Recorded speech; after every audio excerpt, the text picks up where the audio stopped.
Hey guys, today we're going to learn how to factor a trinomial. This is something you've seen before in Algebra 1 and Algebra 2, so I'm hoping that you'll pick up on the process pretty easy.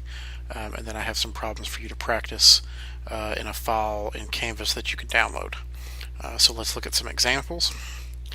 I'm going to work all of these on the same page. I'll just erase my work in between. So first, let's factor p squared plus 5p plus 6. I'm going to do 1 times 6 is 6. I'm going to list out my factors of 6 are 1 and 6, 2 and 3. Now I got to make a 5 out of this. One thing I love about doing this example is if you pay attention, you could make a 5 out of both of these. You could do 6 minus 1 get you 5, or you could do 2 plus 3 get you 5. So the question becomes which one's correct. Well, you need to look at the signs here and see that they're both positive. That means that both of the terms you use over here also have to be positive. So the fact that I would say 6 minus 1 is 5 is not good because I would end up subtracting the 1. So I'm going to end up using 2 plus 3 equals 5. And so what I do is I split my middle term up into 2p plus 3p. So to bring down the p squared plus 2p plus 3p plus 6. Now I'm going to throw in grouping symbols. So I group the first two, group the last two. Now I'm going to factor out the GCF. What goes into both of these is a p. We did this kind of factoring last week. Then I get p plus 2. What goes into both of these is a 3. And then I get p plus 2. Notice that both of these parentheses should match each other, so I feel like I'm on the right track. So then I just have p plus 2.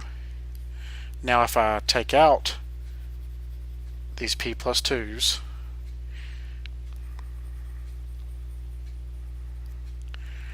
then what's left over is what I put in my other parentheses, so p plus 3.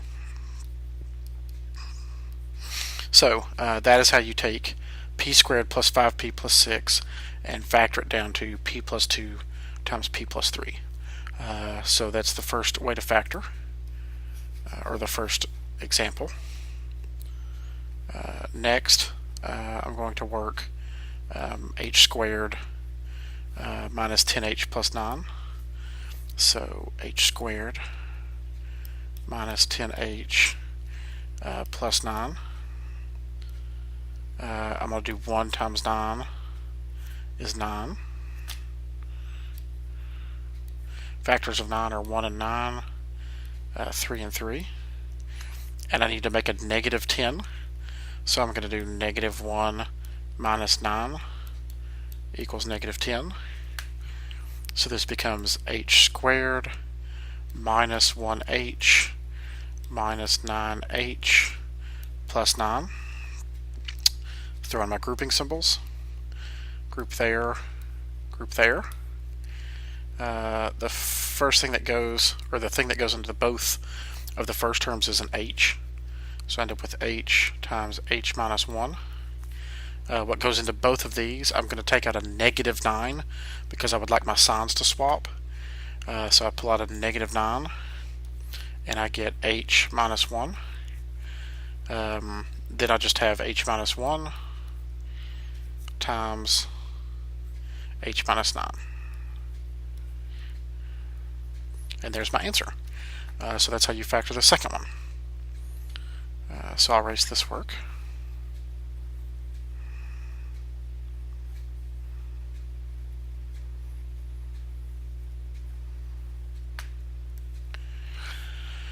Let's see. What's interesting about this one is I have C's and D's. So for the time being, I'm going to pretend like these D's don't exist. And I'm just going to put them back in my answer. So for right now, I'm going to pretend like they don't exist. And I'm going to work c squared plus 6c minus 16. So I'll do 1 times 16. That gets me 16. Factors of 16 are 1 and 16, 2 and 8, and 4 and 4. I need to make 6. So if I do 8 minus 2, I get 6. So this is going to become c squared plus 8c minus 2c minus 16. I'll throw in my grouping symbols. Then I'm going to plot my GCFs. Biggest thing that goes into both of these is a c. Biggest thing that goes into both of these is a negative 2.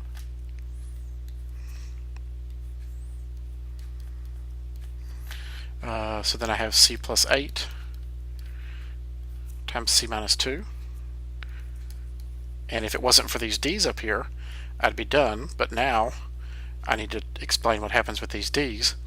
The d's actually just get added to the 8 and the 2. So I'm going to have c plus 8d times c minus 2d. And so this is my answer down here at the bottom.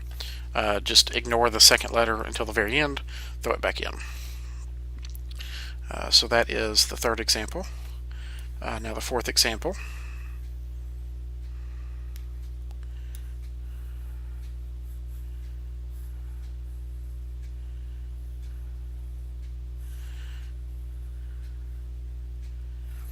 Okay.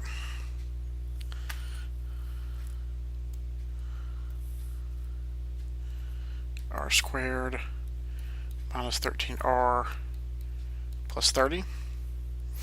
1 times r is 30, or I'm sorry, not 1 times r, 1 times 30 is 30. So I get 1 and 30. I get 2 and 15. I get 3 and 10. I get 5 and 6. That's all the factors of 30. I'm trying to make negative 13. So I'm going to do negative 3 minus 10 gets me negative 13. So I'm going to say r squared minus 3r minus 10r plus 30. I'm going to throw in my grouping symbols.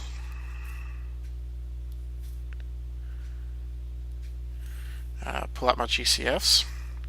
Biggest thing that goes into both of these is going to be r. So I'm going to have r minus 3. Put an r on the outside. This next one I'm going to plot a negative 10. And I get r minus 3 again. So this factors down into r minus 3 times r minus 10. So there you go. That's how you factor the fourth one. Now my last one. Hopefully you notice the difference in the last one is my leading coefficient isn't 1 this time, it's actually a 2.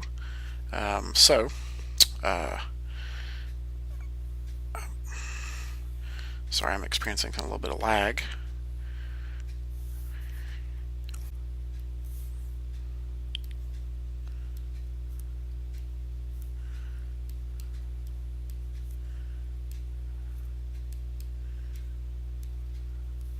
So I'm going to do 2 times 12 is 24. Factors of 24 are 1 and 24, 2 and 12, 3 and 8, and 4 and 6. I'm trying to make 11, so I'm going to do 3 plus 8 is 11. So 2z squared plus 3z plus 8z plus 12. Now I'm ready to throw in my grouping symbols.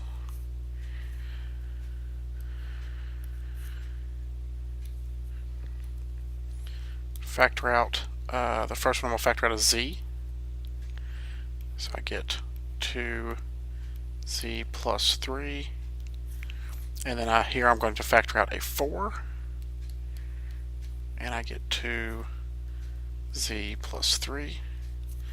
So my answer is 2z plus 3 times z plus 4. And that's my final answer. So that's how you factor trinomials.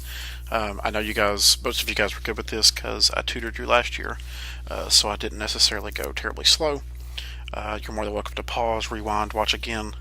But then there's a small assignment, basically 5 questions to make sure that you can factor.